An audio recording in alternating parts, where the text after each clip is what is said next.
All right, good afternoon, everybody. It is Jay again, and today we are going to be talking about a question that I actually get quite a bit. I get this question quite a bit because as you guys are adding to your food forest or changing your food forest, you might want to change or replace some of the trees in your yard, or it might be a matter of a tree that just died, a large tree that you have in the front yard. Let's say it just didn't get enough water one year and it ended up dying, and you want to remove that tree. You want to dig that tree out of there so that you have that space to take another tree again. Okay, so that's exactly what we're going to be talking about today, because I removed or am removing a very large tree in my front yard. And the reason I'm removing this tree is a couple reasons, actually. One of the reasons is I just really never liked the tree to begin with. Two, it was one of the original trees here on the property, and it looks like it was getting a little bit old. I mean, this house is pretty old, and I'm sure this tree was planted probably in the 70s or 80s, and it was more or less just time for it to go. So I needed the space to add another tree that I liked into the food forest, because like I said, as you get more and more into this, you might want to thin out some of your existing trees and maybe put in some other varieties that you want. So let's talk about this, and I'm going to talk a little bit about the root system on these trees as well, and it'll give you a little bit more of an idea of what you're tackling or what you'll be taking on when you do this. Now, I will tell you that this tree right here was a very large tree. It on par with the tree that I have in the background here, which is a white lead tree, and you can see it's one of the larger upper canopy trees. And I also wanted to remove it because I've got an ice cream bean right behind it here, and I want this tree to take the place of this original tree. Now, I might end up putting a smaller tree in here, a citrus or something of that nature, but really I wanted to give it more room for this tree to kind of grow and expand and have this ice cream bean be one of the upper canopy trees. So it was running into this other tree that was right here, and the other tree was also shading this ice cream bean, not allowing it enough sun. And since we removed that tree, this tree has exploded, getting all that extra sun and not being under the canopy of another shade tree, because this is in fact a shade tree on its own. So you want to give the shade trees a little bit more space throughout the yard. So that's exactly what we're doing here. Now, this tree may not look that big actually to scale, so I'm going to get kind of down in here and I'll show you. I've got the tape measure out here to kind of show you how big this tree actually is. So if we go across the stump here, at the largest point here, we've got about 24 inches, 24-inch trunk. And really that's all that's sticking out of the ground. So that's really about all you're thinking that you have to remove, is a tree that's about 24 inches. But as you can see from this crater that I've dug here, the actual root ball or the actual root flare is a lot larger. So I've got this hole now. If we start over there at the other side, we go to this side. So I've got this hole dug to right about 48 inches or right about 4 feet around. So that is the diameter of this circle is right about 4 foot that I had to dig around the tree to actually start to expose a lot of that root flare that's underneath the ground there, and a lot of those large roots that are tying the tree in the ground. So you can see here, as I've dug around those roots, I've had to chainsaw or I've had to cut a lot of those roots out of the way. So I usually make a cut right up here against the base, and then I dig out a little ways, and then I'll make another cut and I'll remove that little piece of root, little piece, it's actually quite large. I'll remove that piece, and that'll allow me to get down to the next piece that's down below it, and then I can cut this root as well. So basically what I'm doing is I'm digging around the tree and I'm severing all these massive tie roots that are holding this tree upright. Okay, you can see this flares way down. So all this is solid, I'm telling you, like solid wood.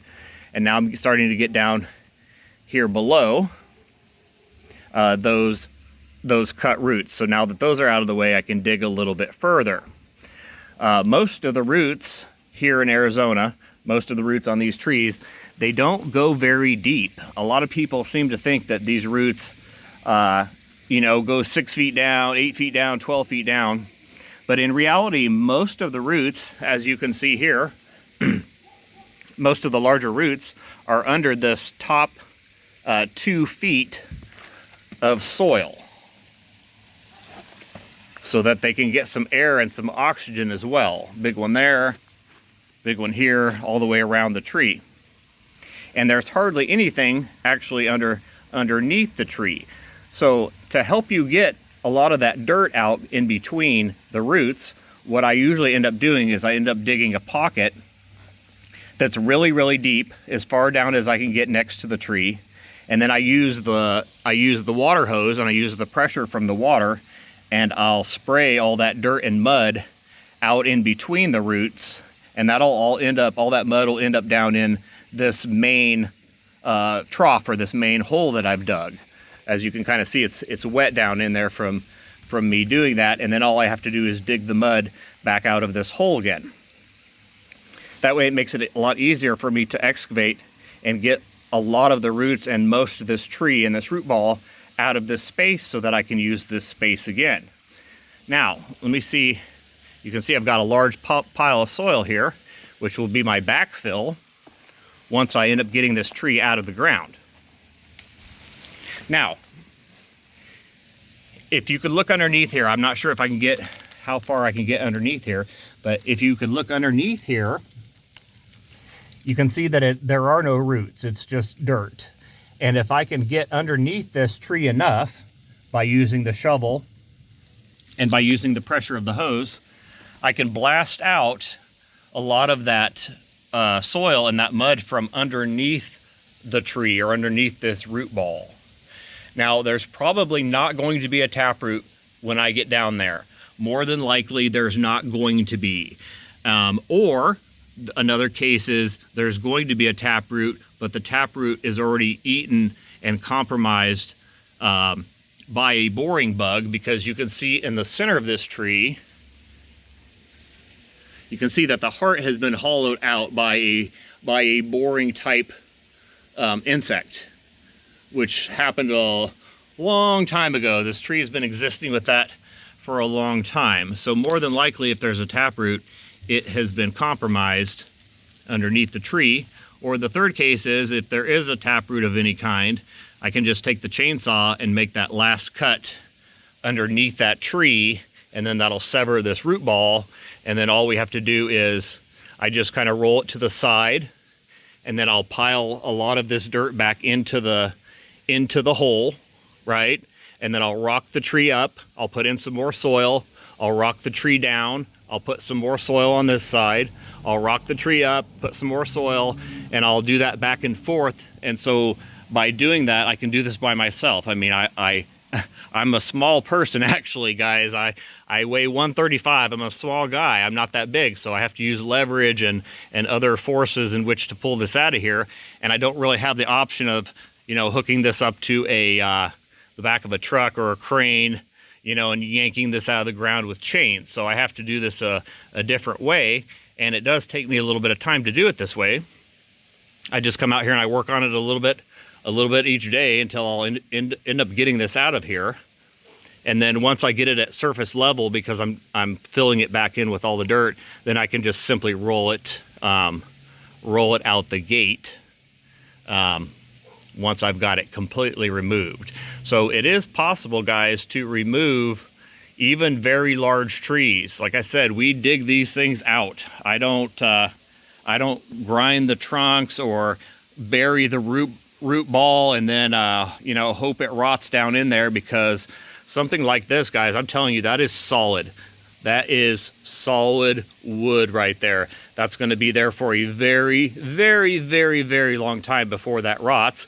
As a matter of fact, the roots that are left, these roots that are left, are going to rot as well, and that will allow organic material for the roots of the new trees. They'll just tap right into all the nutrients from those rotted roots of the old tree, and they will eat those old roots. So this way it just speeds it up a little bit, and I didn't want to pour any chemicals in here to, you know, destroy or rot the wood. I realize you can do that as well. You know, drill holes. There's all kinds of things you can do to rot these trunks or remove these trunks. But this is the way that I do it. I just wanted to kind of show you guys, this is the way that I remove them. And we just did this to a mesquite that I had over here, because I wanted to put a fig tree in its place. I wanted to put something that was fruiting in its place, and I'm going to try to get that fig tree up as big as the mesquite was. Plus I already have a mulberry right here that is leafing out that will fill in this whole void really on this side. So I mean, really that large tree wasn't even really needed. And I also planted a new jujube over here as well, over here in the corner, and that one will take up the sky space over here in the afternoon sun. So I will get plenty of shade back on the house once all this grows back in. So I'm not really worried about removing this tree. So, all right, guys, that is it for today. I just want to show you guys how I remove these, and that they can be removed even by yourself. I mean, I'm pushing 50 here. So I got to get creative ways to get these out of here, but this will come out of here for sure. And that will allow me to change the yard or do whatever I got to do next. All right, guys, that is it for today. Thank you for watching.